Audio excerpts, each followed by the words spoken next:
பயன்படுத்தப்பட்டது. ஆதாரம் விசேஷமான அப்பாஸ்தானம். இது ருத்ரா பயன்படுத்தியிருக்காங்க. அவங்க ஒரு வார்த்தை தெரிவிக்குமே.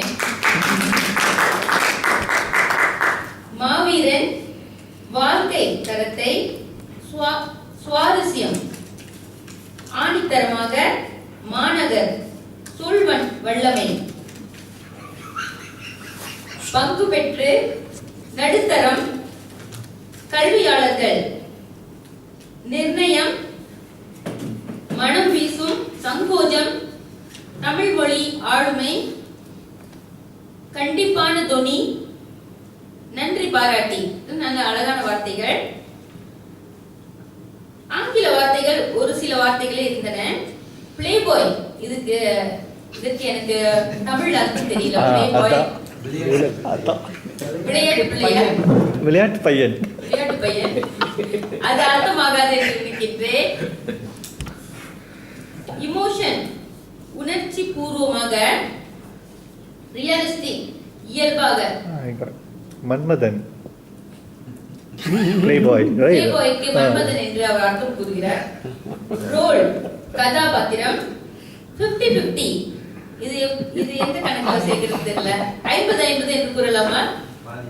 பாதிக்கு பாதி.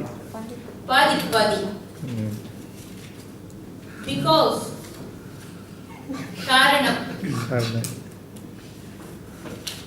நீங்க மெதுவாக அங்க இருந்த இடத்துல முணுமுணுத்தாலும் அதையும் நான் கணக்கெடுப்பேன். give it to அப்படின்னு சொன்னாங்க சொல்வது கிருபன் அவர்கள்.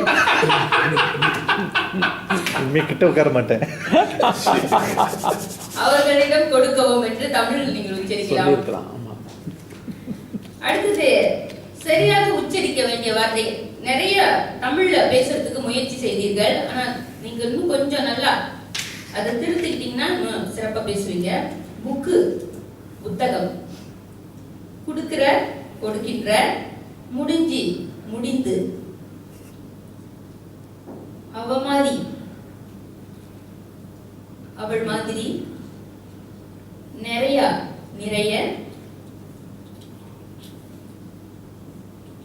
பண்ணியிருக்காங்க செய்திருக்கிறார்கள், கத்துக்கிட்டு கற்றுக்கொண்டு, பாவிச்சு பாவித்து, போச்சு போச்சு போய்விட்டது என்று கூறலாம். அடுத்தது இன்றைய வல்லமை என்ற இன்றைய சொல்லை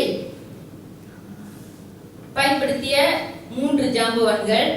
சொல்வேந்தர் முரளி 2 தரம் உபயோகிக்கிறார். வாழ்த்துக்கள். சொல்வேந்தர் அனுவார் 1 முறை. வாழ்த்துக்கள். சொல்வேந்தர் மதிக்கழகன் 2 முறை உபயோகிக்கிறார். இத்துடன் இன்றைய மதிப்பீடு இலக்கண மதிப்பீடு ஒரு நிறைவுக்கு வருகின்றது.